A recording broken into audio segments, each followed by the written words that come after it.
Perlu diketahui agar kita tidak salah memahami dan memberikan kesimpulan mengenai mengapa Amerika Serikat menghancurkan pelabuhan bahan bakar terpenting di Yaman, yang menjadi tumpuan ribuan warga sipil untuk bertahan hidup. Di tengah malam, rudal presisi dengan cap Amerika menghapusnya dari peta ras ISA, jantung energi masyarakat di sana. Namun, apakah serangan ini merupakan tindakan strategis atau hukuman terselubung yang dapat berdampak luas di seluruh Teluk Aden? Hal ini masih menjadi tanda tanya. Namun, kenyataan di lapangan telah menyebabkan banyak pihak bertanya-tanya apakah kali ini Amerika Serikat telah melampaui batas. Gambar yang tersisa tidak memberikan ruang untuk keraguan. Tangki bahan bakar diratakan dengan tanah, bangunan-bangunan hancur menjadi kawah-kawah terbakar, dan gelombang hitam meluncur menuju Laut Merah, mengindikasikan kemungkinan tumpahan minyak. Operasi pertama dilakukan pada tanggal 16 Maret. Langit Yaman akan kembali menyala. Hanya beberapa jam setelah serangan yang menghancurkan itu, Amerika Serikat meluncurkan respons yang bukan hanya sekadar peringatan, melainkan demonstrasi kekuatan yang nyata.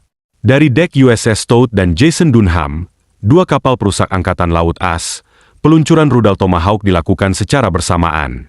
Tujuan utama mereka adalah untuk menghancurkan pangkalan pesisir tempat Houthi meluncurkan kapal tak berawak serta drone maritim dan udara. Instalasi tersebut sangat krusial. Tanpa itu, Houthi tidak hanya kehilangan kemampuan untuk menyerang, tetapi juga kehilangan kendali atas perairan. Setelah tujuan tersebut tercapai, tanggal 17 April menandai awal tahun berikutnya. Dari jarak beberapa kilometer di lepas pantai Yaman, kapal induk USS Harry Truman meluncurkan skuadron pesawat FA-18 Super Hornet, kali ini dengan misi baru dan keyakinan bahwa pertahanan Houthi telah runtuh akibat operasi sebelumnya. Targetnya adalah pelabuhan minyak Risa di Yaman. Houthi yang didukung Iran telah menemukan cara baru untuk menyerang menggunakan drone maritim dan perahu kecil yang dilengkapi bahan peledak dari pelabuhan ini, yang merupakan fasilitas energi terpenting di barat laut Yaman dan sumber utama pendapatan bahan bakar bagi mereka. Meskipun terlihat seperti pusat logistik untuk warga sipil, intelijen satelit, intersepsi radio, dan penerbangan pengintaian menunjukkan bahwa sejak serangan dilakukan, mereka telah menyimpan bahan peledak dan membiayai operasi perang mereka. Ini adalah simpul penting yang memungkinkan Houthi terus menyerang Amerika. Pada pukul 4.15 pagi, pesawat meluncurkan gelombang baru rudal presisi AGM-154. Dengan jangkauan lebih dari 130 km, pesawat tidak perlu mendekati target. Mereka terbang pada ketinggian lebih dari 15.000 m, di luar jangkauan senjata portable Houthi. Baterai senjata anti pesawat telah dihancurkan, dan satu-satunya yang tersisa adalah peluncur rudal Igla dan ZSU yang dipasang pada truk. Namun, pada ketinggian tersebut, senjata itu hanya menjadi api buatan tanpa tujuan. Operasi ini dilakukan dengan presisi. Beberapa menit kemudian, api mulai berkobar di cadangan bahan bakar yang ada, dan salah satu benteng logistik terakhir telah menghilang. Solusinya sederhana dan brutal, memotong aliran bahan bakar, menghentikan pendanaan, dan memblokir upaya serangan baru. Hasilnya adalah kemenangan taktis, meskipun dengan harga yang tidak pasti. Meskipun tidak ada perlawanan, pukulan ini akan memiliki konsekuensi di masa depan. Kurang dari 24 jam kemudian, tepat saat fajar, mesin F-35C dari Skuadron Ksatria Hitam meraung di atas dek kapal induk USS Harry Truman, bergerak dalam formasi dekat menuju pedalaman Yaman. Target mereka adalah dua depot senjata tersembunyi di kegubernuran Marib. Terbang dengan kecepatan supersonik, pesawat-pesawat tersebut tetap tidak terdeteksi. Tidak ada radar yang dinyalakan, dan tidak ada rudal yang diluncurkan. Dalam sekejap, F-35 menjatuhkan muatannya, amunisi yang dipandu laser dengan kapasitas penghancuran yang presisi.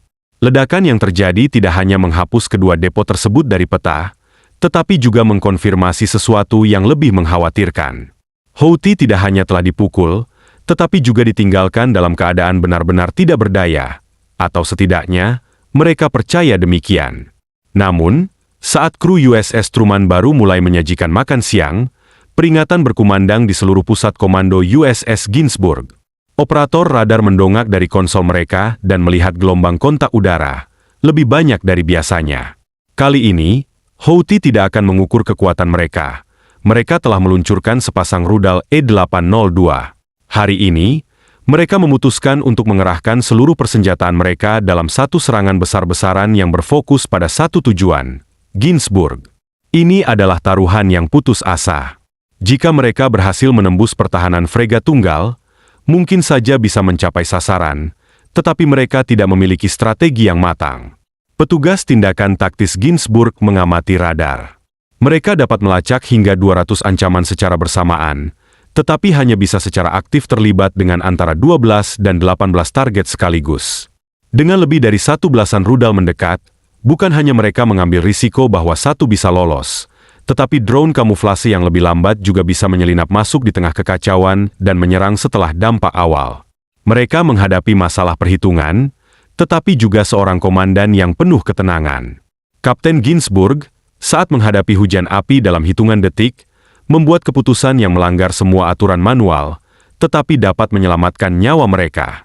Biasanya, doktrin Angkatan Laut menyerukan peluncuran 2 rudal untuk setiap ancaman, 1 untuk menghancurkan, dan 1 untuk memastikan. Namun, kali ini, mereka tidak dapat membeli kemewahan itu. Dengan lebih dari selusin rudal musuh dalam perjalanan dan inventaris terbatas dari SM-2, Kapten memilih presisi dan statistik. 1 pertujuan, tidak lebih, perintahnya tegas. Dia tahu bahwa dengan 1 tingkat efektivitas mendekati 90%, itu cukup untuk 1 dari 10.000 pecahan logam SM-2 untuk mempengaruhi hulu ledak musuh dan menetralkannya. Dia percaya pada krunya dan perhitungan mereka. Satu persatu, titik merah menghilang dari radar. Rudal musuh dinetralkan sebelum mencapai laut. Hanya 2 target aktif yang tersisa. Kemudian, Kapten kembali melanggar protokol. Dia memutuskan untuk mencoba menembak mereka dari jarak 80 km, di mana ada ruang untuk tembakan salvo lain jika gagal. Dia meregangkan tubuhnya seperti tali yang kencang. Meskipun memiliki 10.000 peluru siap, itu diperuntukkan bagi pesawat nirawak dan meriam Angkatan Laut 5 inci, meskipun menakutkan, tidak efektif melawan rudal kecepatan supersonik. Para operator radar mengamati bagaimana kedua rudal musuh terakhir mendekat, kilometer demi kilometer. Di 40 kilometer, belum. Di 25 kilometer, belum. Jantungnya berdegup kencang. Kapten Ginsburg bersiap untuk duel jarak dekat. Di 12 kilometer, hampir di luar batas keamanan minimum, Kapten memberi perintah, Rim 162, api. Setiap rudal memiliki berat total sekitar 281 kg, dengan hulu ledak-ledak fragmentasi seberat 39 kg, jauh lebih ringan dibandingkan dengan rudal SM-2 atau SM-6. Namun, apa yang membuatnya efektif adalah kecepatannya. Berkat mesin roket Mk-134, Rim 162 dapat mencapai kecepatan hingga 4.900 km per jam, menjadikannya salah satu pencegat tercepat dalam persenjataan Angkatan Laut. Namun, kecepatan tersebut harus dibayar dengan harga mahal, otonomi. Rudal hanya dapat mempertahankan dorongannya selama 8,5 detik, menjadikannya senjata respons segera dengan cakupan jangka pendek. Jenis senjata ini diklasifikasikan sebagai pertahanan tepat waktu. Meskipun tidak ada definisi pasti, istilah ini merujuk pada pertahanan jarak pendek, biasanya dalam rentang maksimum 43 km. Ini memberi Rim 162 hanya 45 detik untuk mendeteksi, mencapai, dan menghancurkan target sebelum bisa berdampak. Biasanya, penggunaan jenis rudal ini adalah tindakan putus asa, pilihan terakhir. Meskipun tim tidak benar-benar yakin bahwa itu akan berhasil, petugas tindakan taktis memberi perintah, luncurkan 2 Rim 162. Hanya ketika target melampaui ambang batas 43 km. Para kru menahan napas, dan beberapa detik kemudian, radar menunjukkan target-target menghilang satu persatu. Serangan itu berhasil, dan sekarang saatnya untuk menyerang balik. Setelah serangan terhadap Ginsburg, Komando Pusat Amerika Serikat sampai pada kesimpulan yang menakutkan. Houthi beroperasi dengan cara yang terorganisasi. Meskipun mengalami pukulan sebelumnya, struktur komando mereka belum runtuh. Dan itu hanya berarti satu hal. Sudah saatnya menggunakan senjata presisi yang dirancang untuk menjatuhkan target yang bergerak dan sulit dilacak. Setelah kehilangan pusat komando, Houthi mulai beroperasi dari unit-unit bergerak, yang sebagian besar adalah truk pickup Toyota, dilengkapi dengan radio, antena, dan tim komunikasi kecil. Tanpa pelindung, tetapi memiliki mobilitas dan kapasitas komando. Jenis target baru ini tidak dapat dihancurkan dengan bom konvensional. Itulah sebabnya Angkatan Udara memutuskan untuk mengerahkan salah satu senjata terkuatnya yang serbaguna, GBU-53B Stormbreaker. Sekilas, mungkin terlihat seperti bom kecil, beratnya hanya 113 kg, dengan 48 kg sebagai bahan peledak utama. Namun, yang membuatnya mematikan bukanlah ukurannya, tetapi teknologi yang ada di dalamnya. Kita berbicara tentang pencari panduan 3 mode, yang dikenal sebagai Trimodal Seeker. Sistem ini memungkinkan bom untuk mendeteksi target dengan presisi tinggi. Mode pertama adalah inframerah, yang menggunakan sensor thermal resolusi tinggi 640x512 piksel, mampu mendeteksi tanda panas knalpot truk dengan akurasi hampir sempurna. Namun, kita harus ingat bahwa kita berbicara tentang Yaman, sebuah negara di mana asap dan debu menciptakan atmosfer yang padat dan kacau. Bahkan dalam kondisi seperti itu, sensor thermal terbaik dapat kehilangan efektivitasnya. Disinilah mode kedua, radar gelombang milimeter, menjadi sangat kuat. Radar ini beroperasi pada frekuensi 94 GHz dan memiliki kemampuan untuk melihat melalui hampir semua jenis gangguan, termasuk asap tebal, badai pasir, kabut, dan bahkan penutup awan. Tidak hanya dapat mengidentifikasi target, tetapi juga melakukannya dengan akurasi kurang dari 30 cm. Ini benar-benar seperti menjalani röntgen di langit. Namun, ada satu masalah lagi yang kompleks. Bagaimana jika targetnya tidak bergerak? Disinilah mode panduan ketiga mulai beraksi, menggunakan sistem laser semi-aktif dengan penunjuk laser yang tertanam dalam bom itu sendiri. Berbeda dengan sistem lain yang memerlukan pesawat untuk menerangi target dengan radar mereka, bom ini dapat mengarahkan lintasannya sendiri selama penerbangan, seperti anjing pelacak otonom yang tidak pernah kehilangan jejak. Dengan ketiga kemampuan gabungan tersebut, GBU-53 Stormbreaker berfungsi seperti predator cerdas dalam keadaan bebas jatuh. Para pilot dapat memprogram mode panduan sebelum lepas landas atau membiarkan bom menentukan sendiri saat dalam penerbangan, tergantung pada kondisi atmosfer dan medan perang. Kita tidak tahu pasti metode apa yang digunakan dalam serangan ini, tetapi kita tahu satu hal, pos komando bergerak Houthi telah dieliminasi tanpa kemungkinan untuk membalas. Namun, Houthi tidak hanya diam saja. Setelah Angkatan Laut Amerika melakukan beberapa serangan tambahan, termasuk peluncuran rudal dari pesawat P-8 Poseidon terhadap kamp-kamp pelatihan musuh, Houthi memutuskan untuk membalas. Penghancuran fasilitas drone merupakan pukulan yang menghancurkan, tetapi mereka masih menyimpan rahasia. Sementara awak kapal induk USS Truman bersiap untuk putaran berikutnya dari operasi udara, sistem pertahanan kapal pengawal mereka mendeteksi sesuatu yang aneh di radar.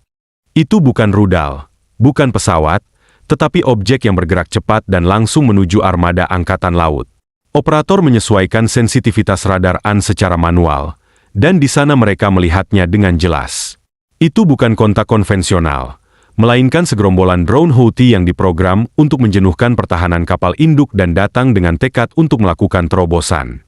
Untuk mencegah kapal pengawal terbatas dalam penggunaan rudal, Komandan kelompok penyerang memutuskan untuk meluncurkan semua FA-18 yang tersedia dan mengoperasikan kapal induk dalam mode darurat. Beberapa menit kemudian, dek USS Truman bergemuruh dengan suara turbin. Satu persatu, FA-18 Super Hornet lepas landas menuju ancaman.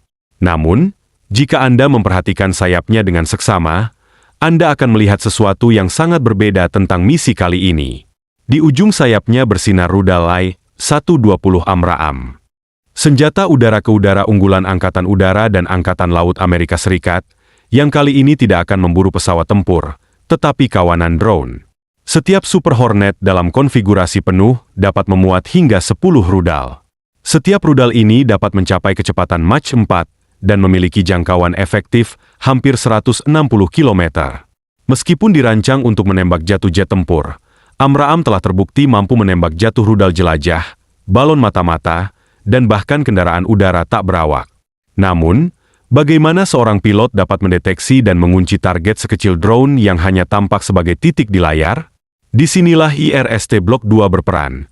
Sistem pencarian inframerah dan pelacakan yang merupakan sensor inframerah pasif dengan jangkauan jauh, dipasang di tangki bahan bakar yang dimodifikasi di bawah badan pesawat.